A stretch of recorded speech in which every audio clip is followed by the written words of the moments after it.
Hi everybody! In this video and in this chapter we're going to be talking about inference on two population parameters. So we're going to start with talking about two population proportions. Okay, so our first objective is to distinguish between independent and dependent sampling. Alright, so a sampling method is considered independent when an individual selected for one sample does not dictate which individual is to be in a second sample. All right, and then the opposite of that would be dependent. A sampling method is considered dependent when an individual selected to be in one sample is then used to determine the individual in the second sample.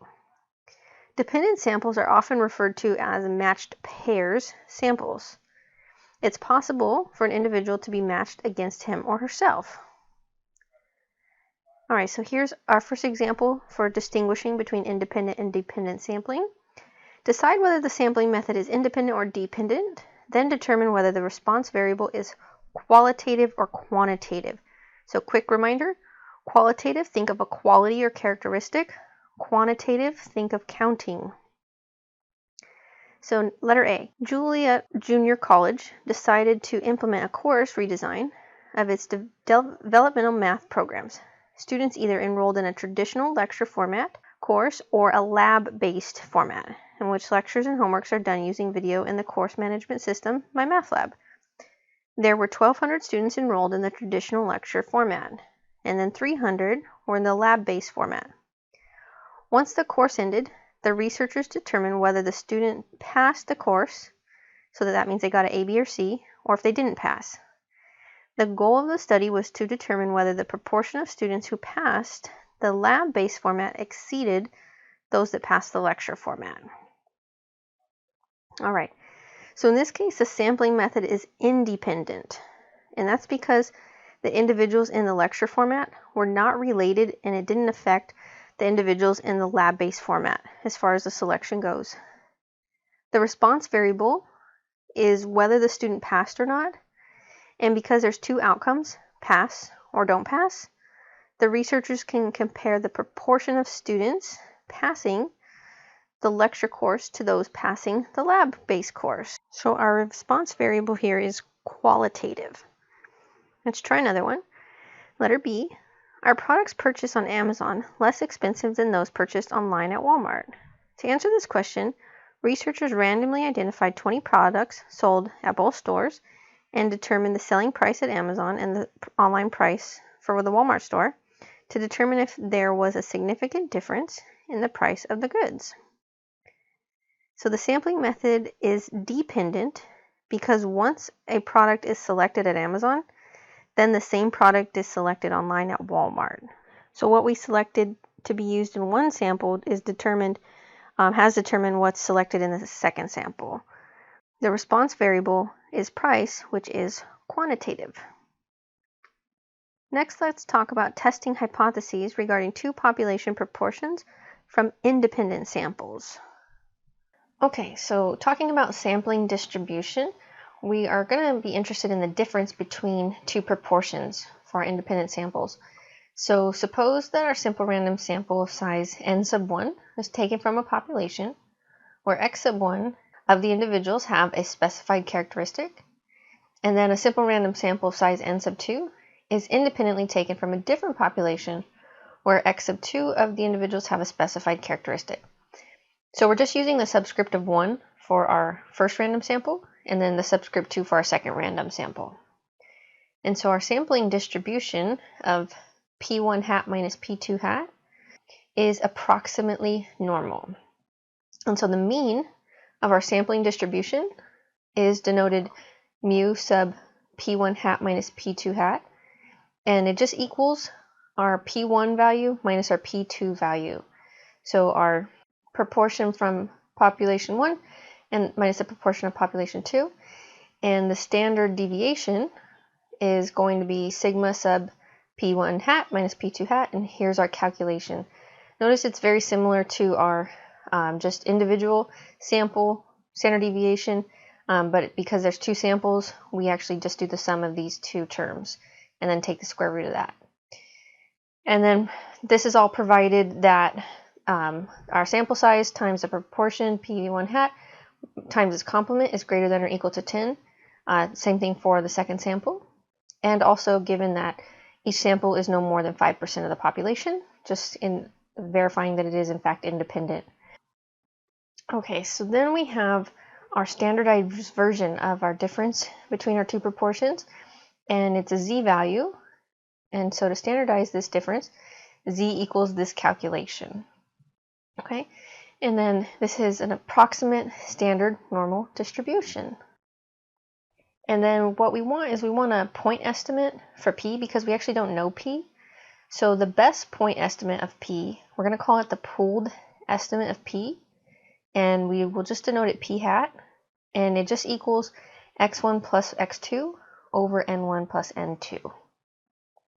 And then our test statistic that we're going to be computing when we're comparing our two population proportions is going to be z0, which is equal to p1 hat minus p2 hat over the standard deviation, which is this formula here. Now, our hypothesis test regarding this difference between our two population proportions, to test our hypotheses, we're going to have steps laid out, provided that the following is true. So we've seen this before. This is very similar. The samples are independently obtained using simple random sampling, or they're obtained through a completely randomized experiment with 2 levels of treatment. Our sample size times our proportion times its complement is greater than or equal to 1 for both samples, or greater than or equal to 10. And then our each sample size is less than or equal to 5% of the population. So provided all 3 of these things are true, then we can go ahead and follow our steps to test our hypotheses using our standard normal distribution. So step 1 is to determine our null and alternative hypotheses. And remember our structures, we have two-tailed test, left-tailed and right-tailed. And so for our two population proportions, notice each of the null hypotheses is all when the p1 value equals p2. And so our alternative hypothesis is that it's different. So two-tailed, p1 just doesn't equal p2. Left-tailed, p1 is smaller than p2, and then right-tailed, p1 is greater than p2. And then step 2, we're going to select our level of significance alpha. A lot of times that's given to you. And this depends on the seriousness of making a type 1 error, which is rejecting the null hypothesis even though it's true. And then step 3, remember we have both the classical approach and our p-value approach. So for the classical approach, we compute our test statistic, z0, using our formula. And then we can go to our standard normal distribution table to get our critical value. So recall for a two-tailed test, we have our 2 critical values where z sub alpha over 2, you have to actually divide our alpha by 2 on these ones. And then on the left-tailed test, we have negative z sub alpha, right-tailed z sub alpha. And then we compare the critical values to the test statistic for our 4th step. And so remember how this goes. We've seen this before. On the two-tailed test, if our test statistic is smaller than our negative critical value or greater than our positive critical value, we reject the null hypothesis. And then similar results for the left-tailed and right-tailed tests. And then step 5 is to state our conclusion. And then just starting over real quick at step 3, for our p-value approach, we still start that approach by computing our test statistic, z0. We go to our standard normal distribution table to get our p-value this time. And so remember with the two-tailed test, that's going to be twice the probability that z is greater than z0. And then you can use technology to find your p-value as well, other than using the table. And then step 4, if our p-value is less than alpha, we reject the null hypothesis, and then we state our conclusion. All right, so let's try this out with this example. So in clinical trials of Nasonex, 3,774 adults and adolescent allergy patients were randomly divided into 2 groups. The patients in one group received 200 micrograms of Nasonex, while patients in the other group received a placebo. Of the 2,103 patients in the first group, 547 of them reported headaches as a side effect. Of the 1,671 patients in the control group, 368 of them reported headaches as a side effect. Is there evidence to conclude that the proportion of Nasonex users who experience headaches as a side effect is greater than the proportion in the control group at the 0.05 level of significance. Okay, so first we're going to verify that the requirements are satisfied. And so first, number one, the samples are independent because the subjects were randomly assigned. And then number two, using our values, we have that p sub 1 hat is 0.26, p sub 2 hat is 0.22. And then if we plug these values into our calculation, our sample size times the proportion times the complement, for both groups is greater than or equal to 10, so that's good. And then number three, our sample size is less than 5% of the population for both samples, so we can use our normal distribution and move forward. Okay, so then step one, we want to know, is the proportion of patients taking Nasonex who experience a headache actually greater than the proportion of patients taking the placebo? So we're going to let p sub 1 represent the population proportion of patients taking Nasonex who experience the headaches, and then p2 is going to represent those taking the placebo. And we want to know if p1 is greater than p2. And so notice what we're working with. This is a right-tailed hypothesis. So our null hypothesis is always that p1 equals p2. And then in this case, our alternative hypothesis is that no, p1 is actually greater than p2. And so another way that you'll see this, especially using certain softwares, if p1 equals p2, the null hypothesis is often written as p1 minus p2 equals 0, but these are equivalent. And then similarly over here, p1 minus p2 is greater than 0 is the same as saying p1 is greater than p2. So then step 2, just identifying that alpha is 0.05. And then let's use our classical approach first. So step 3, we have calculated previously what p1 hat and p2 hat were. So plugging into our test statistic formula for our pooled estimate of p, which we're calling p hat, we have 0.242 after plugging in our values to the formula. And then our actual test statistic, z naught, plugging in our values, we're going to get 2.85. All right, and now we are working with a right-tailed test. So our critical value for z sub alpha, which is z sub 0.5, is 1.645. And we want to know if our test statistic is in that critical region, and from the image you can tell that it is. But if, just real quick reminder, you can get this value from your standard normal distribution table. And so because our test statistic was greater than our critical value, we reject the null hypothesis. And so our conclusion, we can say there's sufficient evidence at the 0.05 level of significance to conclude the proportion of individuals 12 years and older taking 200 micrograms of Nasonex who experience headaches is greater than the proportion of individuals taking the placebo who experience headaches. So let's do this one more time, just starting at step 3, but using our p-value approach. So very similar work so far. P hat, we still get 0.242.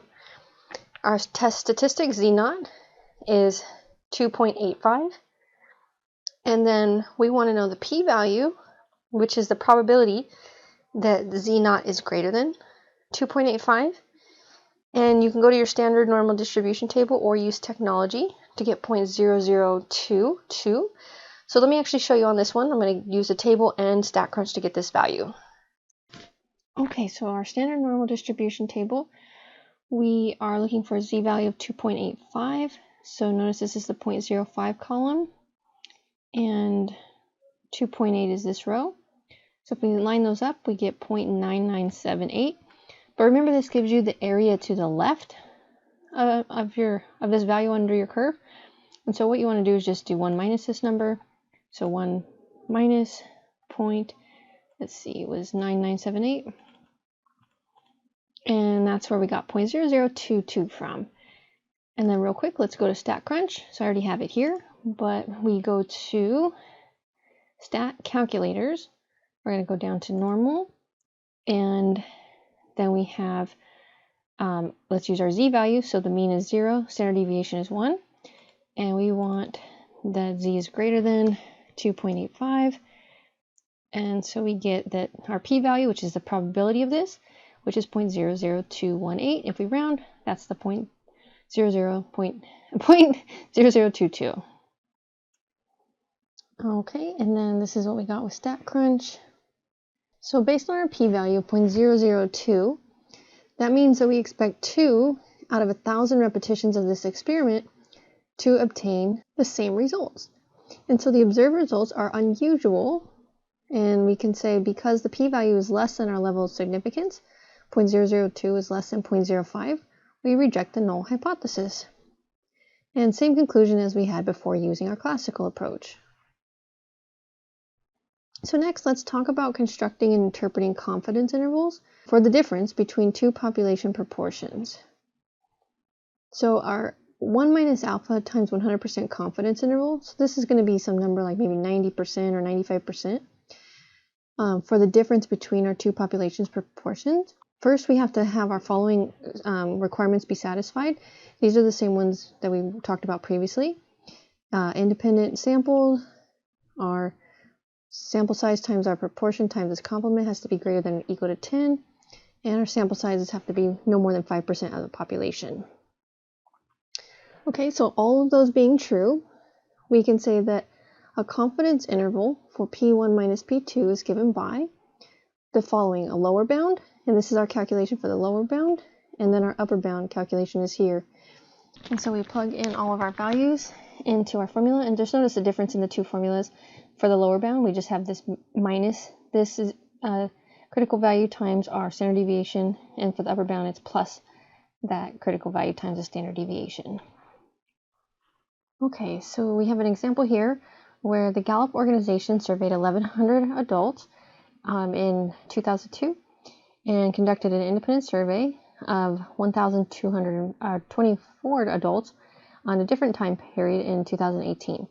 In both surveys, they asked the following: right now, do you think the state of moral values in the country as a whole is getting better or getting worse?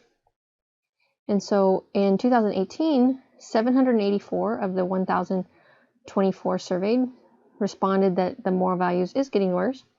And in 2002, 737 of the 1,100 surveyed responded that the moral values is getting worse.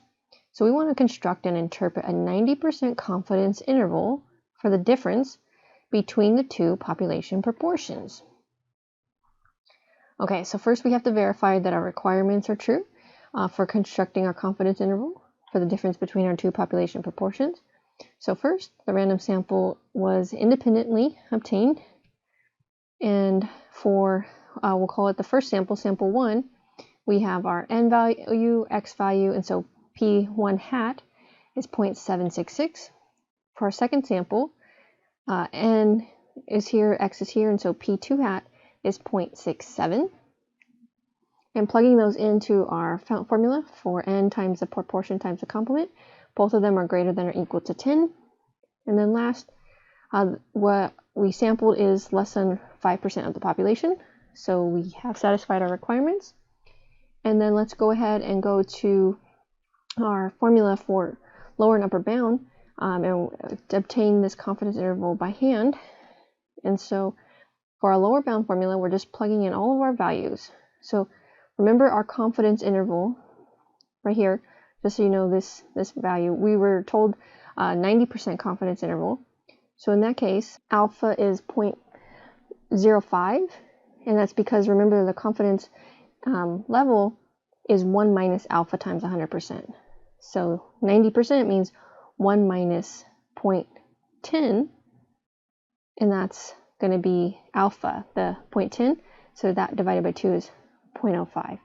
So our corresponding critical value for z sub 0.05 is 1.645, and then everything else just gets filled in from what we had before, and then we simplify and get, for our lower bound, 0.0064.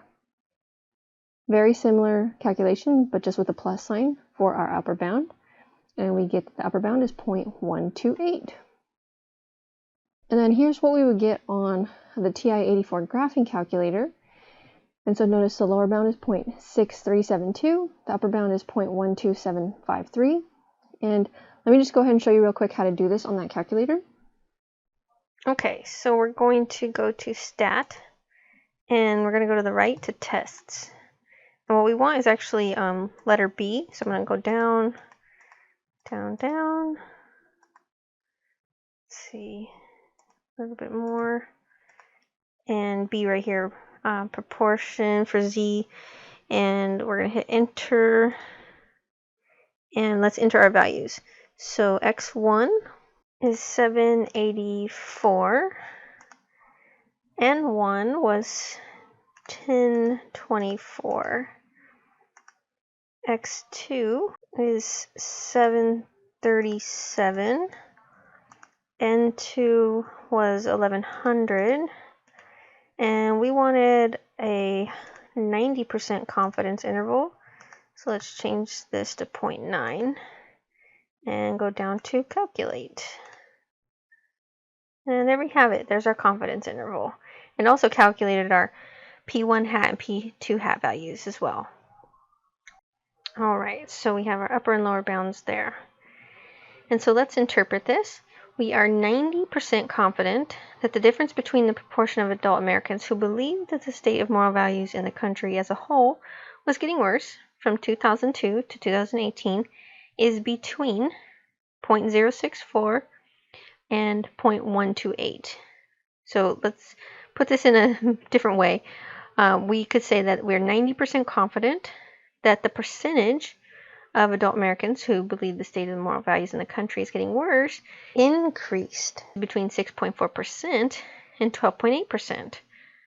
And now because this interval does not contain 0, we might conclude that a higher proportion of the country believed that the state of moral values was getting worse in the United States in 2018 than in 2002. All right, our last objective is to determine the sample size necessary for estimating the difference between two population proportions. So this one's going a little backwards. We are starting with our estimating our difference between our two proportions, but we don't know the sample size. So the sample size for estimating P1 minus P2, if we are trying to obtain a required confidence interval, then our margin of error is denoted as E, and the sample size is given by this formula. So N, which equals N1, which equals N2, is this value here. And so we fill in our values, and then we will know, we'll be given some information about E, so we'll plug that in as well.